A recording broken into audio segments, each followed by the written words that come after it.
Hey, Gen X friends and family. I'm coming to you from the Rhapsody of the Seas. I'm in St. Martin today. And I want to talk to you about something that I noticed yesterday. And then I noticed it probably because I'm here. But I realized that, being semi retired, the whole purpose was to kind of get away from that grind. And I realized yesterday, for the first time, I didn't have that sinking feeling in the pit of my stomach. I didn't have that, what am I going to come back to work to tomorrow? Um, I realized that I didn't have those Sunday scaries that I typically had before when I was in corporate America, right? So I woke up today, Monday morning. I didn't have any alarm set. It was a great feeling. I didn't have trouble sleeping last night. I didn't clench my jaws. I didn't clench my fists. My shoulders relaxed, and it made me realize that great. This semi-retirement journey has led me back to being a fractional controller, but I'm starting to feel that Sunday scary feeling again. And I realized that I've fallen into a different trap now that I'm semi-retired, and maybe it's possible to be just a little bit too good at what you do, that you get right back into the grind and the swing of things, and you're expected to do everything just like you did before in corporate America. So today we're going to talk a little bit about what happens when you are just a little bit too good at what you do. So, this trap of being too good at what you do, right? I've spent the last 30, 35 years of my career working to be that trusted advisor, that to gain that knowledge, that experience, to be that partner, to be seen as someone who is credible to help work and fix problems and resolve problems, right? Um, and then, when I walked out of corporate America, all of those skills didn't just leave me as I left corporate America. I still have those. There's still that muscle memory to be that fixer, to be that closer, to resolve the issues that come up. And so, as a Gen X woman, I think I was trained to be that. I was, part of the latchkey kid generation. I did everything on my own. I was able to do everything on my own. I was very resourceful, and I brought that into the workplace with me. And that always tends up ending with me doing not just my job and handling my role, but being expected to help my peers and others as well. Um, and so, yeah, so it's crept up again, little by little. It's gone from being, completely fractional and working, 10 to 15 hours a week to now I'm pretty solidly in the 30 to 40 hours a week because, again, I think I may have been just a little bit too good at what I do. So let's talk about how you end up in this trap. How does it happen, right? It starts little by little. I got a referral for a client. They were just looking for someone to help come up with some accounting policies and procedures. 10 hours per week. Sounds great. It was exactly what I was looking for as I was, dipping my toe into the consulting world. Little by little, once people realize what you can do, they start asking, well, what about this project? And can you take on this thing? And, oh, hey, I have a quick question for you. Or it's the constant chats. Or, even if it's something that you could easily Google, well, it's just easier to call LaShawn or ask LaShawn. Um, and I have become a little bit too trusted and too reliable. And I even tried to, this is going to sound funny, it's going to sound harsh, but in my corporate world, I looked at dudes who were solidly mediocre at best, that were my peers. The ones that while I was running 6 teams, they ran maybe one team and we had the same title and same compensation. I was always expected to do more. Um, the quote that comes to mind is, now just because it's not your area doesn't mean that you aren't responsible for helping out. If you have the knowledge, you're responsible for helping. This is what I was told over and over again. I was told I was not a team player. I said I didn't have time to help my peers, my solidly mediocre peers who were working 35 to 40 hours a week while I was working 50 to 60 with all of my teams, right? So this is where I'm starting to feel those feelings again. And that's how it happens. It's one project at a time. It's one quick question at a time. It's those things that can be answered in a chat or an email, but then turns into a 90-minute meeting. And those are the things where that creep starts to come back in. And at least I've recognized what it is, right? So now, what are my next steps? So my first step was to sit down and think about, what is this costing me?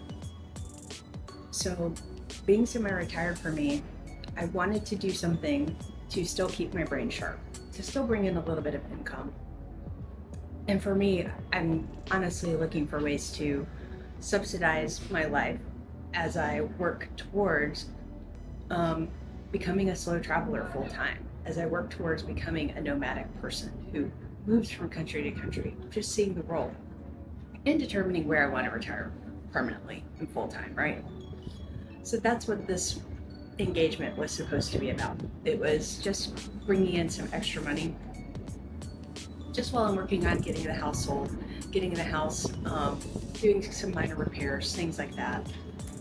And what I realized is the cost has become the engagement that I took on just to supply that extra money to help get me to that next phase of being fully semi-retired and traveling the world is now taking up so much of my time that I'm not working on all of the steps that I need to work on to get to my semi-retirement goal of being a slow traveler. That's a huge cost. Another cost is, of course, I also, in the beginning I was working out more. I was working out 4 or 5 days a week. I have now realized I've fallen into that trap again because of my workload being more than what I had anticipated and agreed to. I'm not having the time to do that. I am in that fully, most weeks I'm working 30 to 40 hours per week, which is essentially full time. I'm just not an employee. I'm a contractor, but with all of the same responsibilities as an employee, and that's not my goal or where I want to be. So what do I do now, right? So this isn't going to be one of those videos where I say everybody should quit their job or do something else, but you really do have to weigh the cost of what your work is, and is it worth the value that you're getting in return, right? And in this case, for me, because everyone's financial situation is different. I don't have debt. I don't have a car note. I don't have credit card debt. The only debt I have is really my mortgage. I don't have children in college. I don't have, I no longer have caregiving expenses for my parents. So, my situation could be completely different. But for me, I now need to look for additional opportunities, still within a fractional realm, but where I can meet what I consider fractional. And for me, I don't want to work more than 10 hours a week. And living in other countries with lower costs of living will allow me to do that so that I can still work and still be contributing, but still spend more time on my life versus more time on my work. And that's the ultimate goal. Have I had those conversations with my current client? Absolutely. We are definitely working towards getting back to being fractional and 10 hours per week. It'll be about a 3-month timeline to get us there. So there'll definitely be some updates in another video, at least in 3 months, so I can tell you if we got there or not. And also both restructuring my contract and bringing in a staff accountant to handle the day-to-day so that I can truly be fractional. We'll see how that goes. So, for me, I've given myself a hard end date for this current situation, right? Not a someday, but literally a specific timeline. So my husband and our plan is to head off on this nomadic journey in September of this year. So we definitely have a timeline, and it's going to be a tight timeline for us to meet. So that's why this is going to be very important for me to spend more time on the personal side of things versus the work side of things. Second, my contract, I will be looking for a different contract, and that will be more to be on a retainer for 40 hours per month, and to also have some sort of cap or a higher hourly rate for any hours over 40 hours, to ensure that A, it's worth my time if I am going to work more than the 40 hours per month that we agreed to, and B, it needs to be enough that the client feels like, is this something I should really bother LaShawn with, yes or no, versus the, hey, I got a quick question, or yeah. So there needs to be kind of like a cost so that the client understands my time is valued to me, and also for me, if I'm going to take on this work, it needs to also be valuable to me. So there we go. So those are the next steps and what I'm heading towards. Oh, and if it doesn't work out, it doesn't work out. But for me, I can financially still pay for everything that I need to.